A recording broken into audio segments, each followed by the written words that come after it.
Welcome back and thank you for staying with us on Daybreak. Let's start this segment by taking a look at the front page of the Daily Trust newspaper this morning, where the major story is talking about terrorists kill 4 soldiers in Sokoto. A really sad situation. I spoke about it this morning. Burn patrol vehicles, military launches manhunt. Now, this is the story you find on page 4 of the Daily Trust newspaper. Now, you can find this and more stories on the Daily Trust. Now, let's move on to the Nigerian News Direct. At the top of the page there, we are reducing transportation costs by 45%, building an economy with CNG initiative in Ogun. That's according to Ogun State Governor Dakpo Abiodun. Federal government unveils MY CNG app offers 50% discount across ride-hailing apps. CPPE raises alarm on regulation frustrating Nigerian investors. We don't fix our salaries, determine special fiscal packages and from presidency. That's Senate replying to former President Olusegun Obasanjo. Below that major story there, we see Lagos Blue Line train upscales to 72 trips daily. Now, below the headlines, which is a major story, Heritage Bank, 17.64% of insured deposit pending due to lack of BVN and others. That's according to the NDIC reveals, as other customers receive 5 million naira each. Now, this bank has been closed, and the federal government has asked people that have the money, to be given their money back, and even people that perhaps lost, we're talking about next of kin, to also get that money. Below the picture, we see NDLA seizes multi-billion naira cocaine and cannabis shipments in fabric and car shift. All right, let's move on from the News Direct to the Vanguard newspaper this morning, where the major story is talking about end blame game, halt bad policies. Labour, Obi and Lukman tell President Bola Ahmed Tinubu. You find that story on the Vanguard newspaper. Above the headlines there, we see financial bank credit to manufacturing sector up 53.7% in the first quarter of 2024. Sector ranks third highest loan recipient.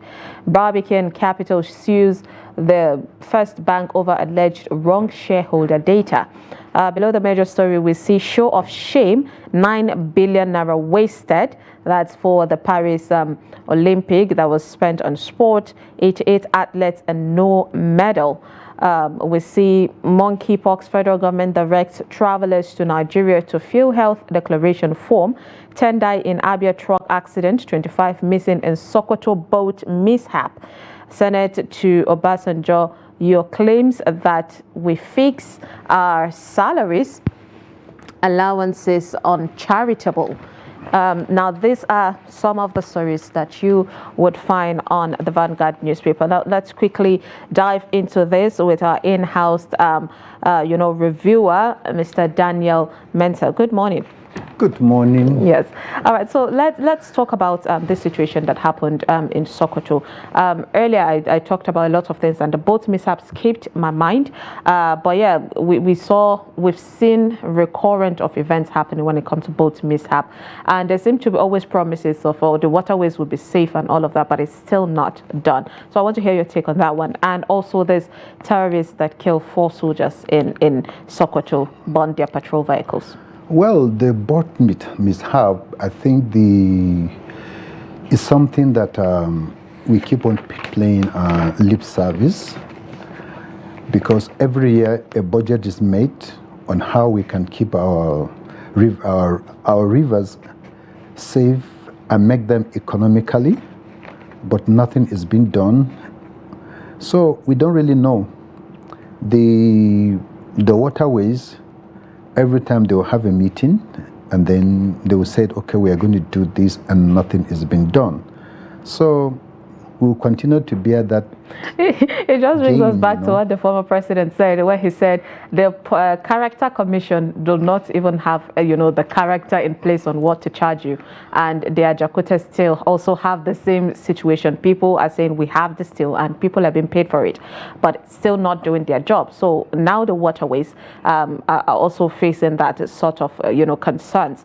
But then we've seen one of our major concerns in the northern part of Nigeria is security matters, right? And every day we see terrorists ambushing military men, which is one of the reasons why protesters came out en masse to protest about insecurity, saying it's not only us that is dying, but even our security agencies. Why do you think things like this seem to be reoccurring?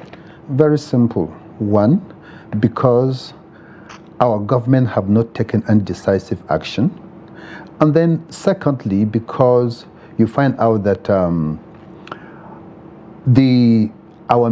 our security agencies, sorry to say it, they are not really professional. In most cases, whenever there is such thing that happen, terrorists killing soldiers, there's supposed to be an investigation. Why? The CO or the commander of that regiment supposed to be held responsible, and not only him, even to the higher hierarchy of the military or the security outfit. But nothing's happened here. Yeah, I mean, currently they're saying there's a manhunt. They're saying there's a manhunt. Nobody take responsibility. And then secondly, too, our governors also need to play a role. How do they, what about their internal security system? Before in this country, if a visitor visit a village, the village head will be notified. He will notify the district head, and it go on and on. And they will ask you, what is your mission in this place? What do you do? Do we still have that? No. And then you find out that every year you hear we have voted millions or billions of naira into security vote. Nobody account for that security vote, and the impact of that security vote is not being felt, and nobody talks. Speaking about that, let me link up to still insecurity in the north. Now, Zamfara State has been one of the states facing insecurity at the largest, percentage.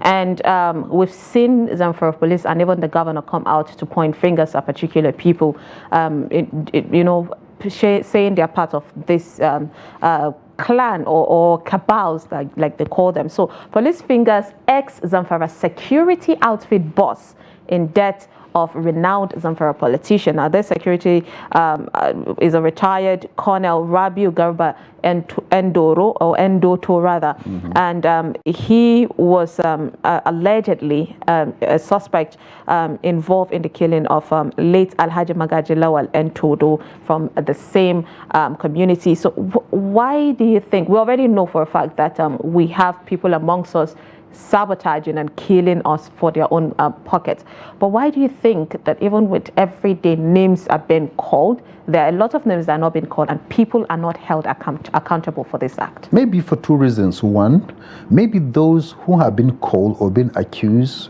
or even those who you will hear that they've been arrested, nothing is being done, probably because they are useful to those in power. Maybe during elections they are their thugs, or maybe if they want to settle a political score, those people are useful to them. And that's why if a police or the police arrest them, they'll be frustrated in court.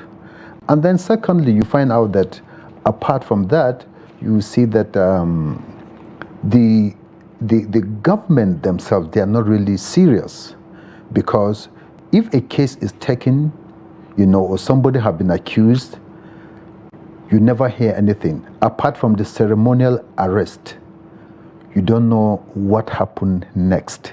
Nobody have been used as an example. So it is really sad. Indeed.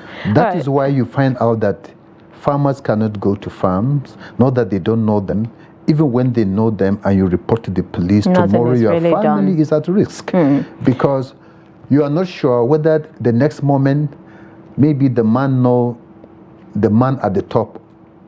A really sad situation there. And then but let's hear your take on the divergent view on call of new constitution. You've heard different thoughts and why people are dragging their feet, while others are pushing for a lot of loophole favors the politician and the government than the people. What is your take on that one? Well, it's just like me now. If I wore a suit and I wore a babanriga, I'm still me. So the constitution we are talking about, even in this constitution that we have, how has it been implemented? So if we change our constitution a million times, if it's the way we behave, our attitude, nothing will change. The same thing when people talk about structure. If you do another structure in this country, it's the same people who don't have the people at heart. The same people who thinks only of their pocket, forgetting that when you are full and your neighbor is hungry, you are not safe. They never think of that. All what they do is that to ensure, let me put everything in my pocket. So it's all about you use constitution, you use structure to get more money, to confuse poor Nigerians whom have been denied of security. Because what happened in our country today, the main problem we have is that the state have failed to give its citizens security, has failed to make to make its citizens secure, and therefore the citizens are looking for security. So all what they said, if it's my brother that's in power today, I'll be fine, or somebody from my religion. Because that will give you a sense of closeness or somebody to the from government. my religion, of my state. Not knowing that these people are just manipulated. Indeed, they don't really care. They will use you, use your tribe, use your religion to get there, and then they will gang up. It's because really when sad. they are stealing, they don't remember religion or of course. tribe. Quickly, I want to get your take quickly. We have just 1 minute, I think. Talking about reducing transportation costs and implementing the CNG. CNG has been on for the longest time. And then now the government has seen we're even going to give you 50% of the CNG implementation and changing quickly in 1 minute. What is your take on that? Where are the places where they are converting cars into CNG? We're tired of that stories. It's just like it's a waiting game, and the same chorus that's sung every day. All what people want to know, bring the CNG. We don't want it to talk. Indeed.